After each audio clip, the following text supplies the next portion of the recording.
रे छोरा रे, ठोक ठाक बंद कर आ जाके नहा धोआ के तैयार हो, कुटुम्ब आवत तोरा के देखे। पार पलावता लोग, हमरा पार पलावता लोग। सरवसा आवता तो सलामी में 50-100 रुपया देके चल जाता।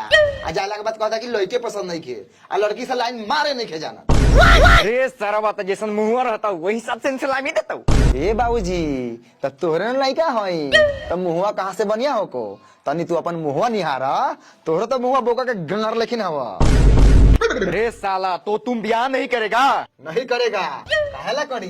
मेहरारू से लाज जूता खाएला, जैसे तू माई से लाज जूता खा लू। और साला करियाका के कदाऊ, साला तोड़ जाओ, मेहरारू ला हरता।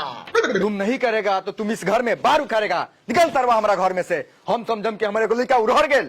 समझ ला तोहर प्यारे बेटा उड़हर गेल। पतर की से प्यार करी ले, पतर की से आई गमछा लावा मुंह मरावा।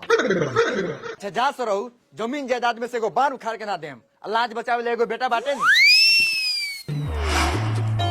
समधी साहब, ये लू 50,000। लड़का के मुंह देखे तो इहो ज्यादा ही लागता, लेकिन दिन उतारल जाओ। सुनी ना, भाई पैसा रहुआ अपने गान में ठूस। तो कितना बेरा है? 1,51,000 रुपया एगो गाड़ी। ताले पूरा पैसा ना मिली, हई सरवा रंडवे कहे ना मर जाए। हई भालू भगत डगमगाए वाला नहीं कौन। निकाल बउओ, गार मरा के खा लेवे के, लेकिन बेटी पैदा ना करे के। आई सरवा बेटा वाला सुन के दहेज ले में लाजो शरम नानू लागल है। ओहो हो, अब बेटिया वाला सन के 10 बीघा जमीन चाहिए, सरकारी नौकरी वाला दामाद चाहिए। बनल है 8 लड़का बा, फिर ये में कॉलेम। बाग महाराज, ऐसा लड़का के देख के तो अगुआ रोडे पर से भाग जाये। लिया 1,30,000 बा। 1,30,000 और का 2-3 कट्ठा जमीनो लिख दी। तो सुनी ना, गहनावा गुड़ियावा गान मरवा के थोड़े की ना। तो सुनी ना समधी साहेब, 20,000 रुपयावा ना छोड़म तो जन बरतियावा हमरा दुआरा पर आई तो ओकरा मुंह में मूद के थोड़ी ना पेट भर दे हम कि ओकरा सरो स्वागत ला कुछ चाही। अच्छा ठीक बाटे। गाड़ी कहाँ बा? गाड़ी हौ का लागल बाटे, अब के तो टटके टटके कसवा के लेनी एजेंसी में से रोहुए के देवे खातिर। है लिया चाबी। बाबू पहले हम हक बाबा।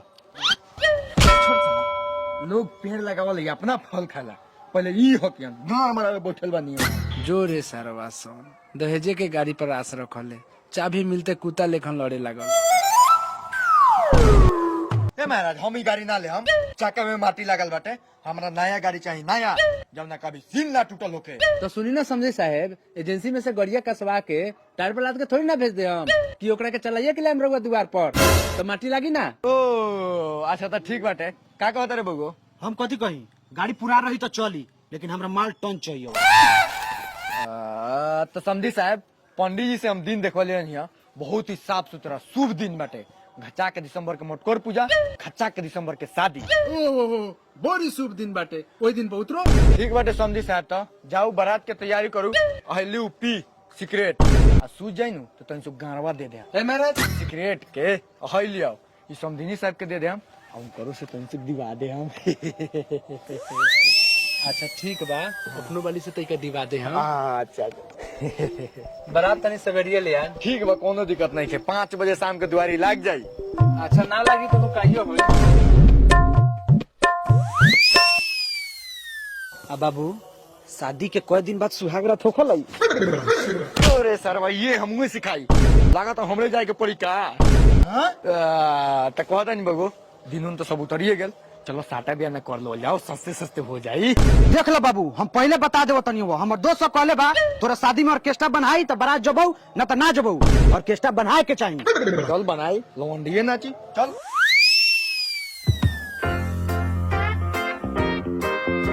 प्रणाम उमेश भाई। प्रणाम प्रणाम, बरखा कहा ना कैसे कैसे याद कैला हा? उ थोड़ा अपना छावड़ा के शादी करता नहीं, यही लगन में नु ओकरे साटा बिया ना करे नहीं। सुनले बानी कारण तोरा लगे देसी विदेशी माल सब मिलेले। माल के कौन कमी बा? कारका को गोदाम भरल बा, बोलो ना कॉफी कान। ए बगो इमिली मट हई कठियो खड़े हो ऑर्केस्ट्रा। ओ आखा ऑर्केस्ट्रा, हम तो दोसर कुछ समझ के जानी है, मिल जाई लेकिन छड़ वाला। छोर वाला ऑर्केस्ट्रा कैसे निकल गयो? हौ का बा देखो ना। बात पर तो हम ही ना बनबो। का भेल ढेर तरका सुर के ले जेबो गांव वाला कूट के मुआ देतबो।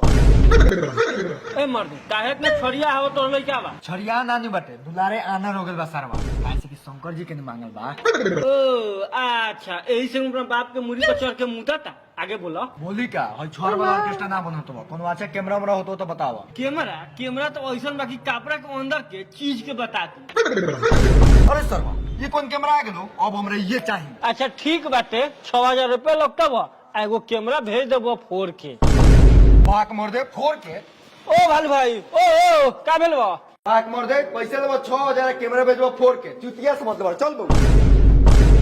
जोर सरवा सब बाप बेटा लीलगर आसे बका दो।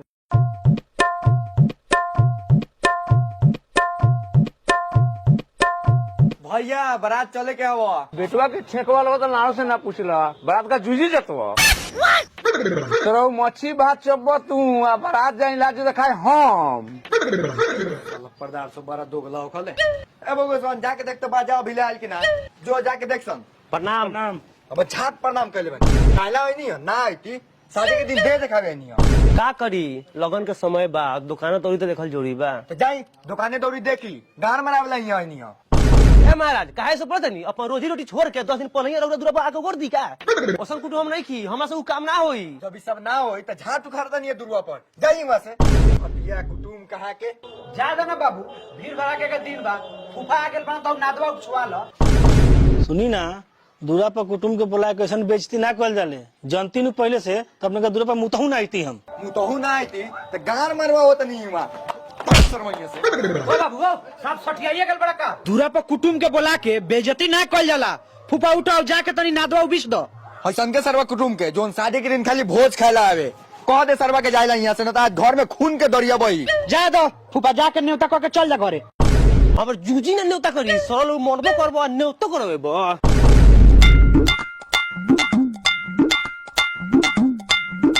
बैठा मर्दे बात बात पर गरमात रहल शादी बियाह के घर में इतना हुकत रहल यो सदिया ना होके दे बका देखो फोन आवत हो उठाइए। हाँ तो कहत रहनी आज बरातवा आवत बानू ना बाजा फराई लिया होता नहीं समधिनी के खियावेला। सुनी ना ऐसे काहे बोला तानी 1.5 लाख नु दहेज देले बानी 1.5 लाख। समझी जी मजाक नु कहनियो सब चीज के तैयारी हो गइल बाटे बस खाली एगो लेके कपड़ा पहना देवे के बा बारात लेके चलावे के बा। ठीक बाटे सकरिये बारात लेके पहुंचल जाओ द्वार पर। ठीक बा महाराज काहे चिंता करले बानी 8 बजे लइका रउआ दूरा पर नाश्ता करत रही। सुनी ना अगर 8:01 हो गेल नु तो रउआ मुंह में तो मुतैबे करी बड़ियतियों का मुंह में मुताई। अच्छा ठीक बाटे ठंडी के दिन बा सकरिये बारात लाग जाए के चाहिए। प्रणाम हाई एगो चुमा देवा तानी समधिनी के दे दे हम। तोरी बहन करा के 12 छिनार समझी मिलल बा सरवा। चल चल बुगु चल जल्दी कपड़ा पहन।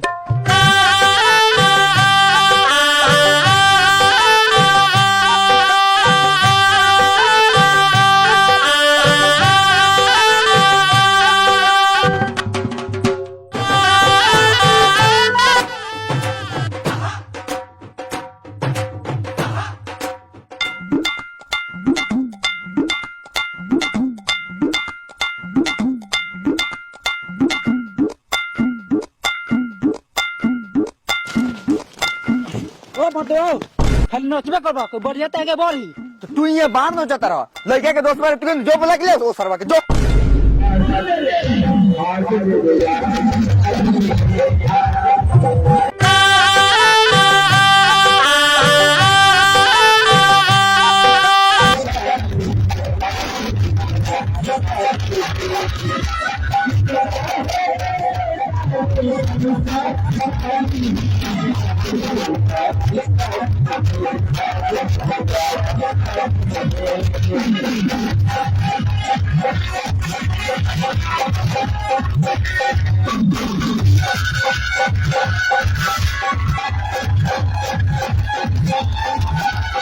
रे सरवा रे बंद कर ई बाप के गान बजाइले वाला नागिन धुन बजाओ सरवा।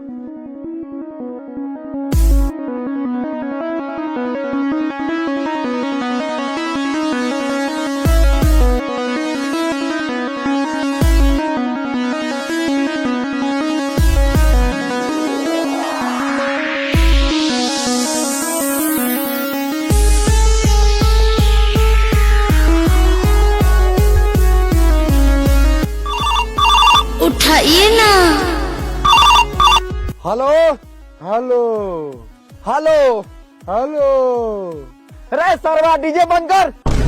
हेलो हाँ बोली ना। रे सरवा समधी कहाँ बारे रे सरवा? बस पहुँचते बानी 2 मिनट में रहुआ दुआर पर। बरतिया ला नाश्ता पानी के व्यवस्था करी। अभी मैं बारू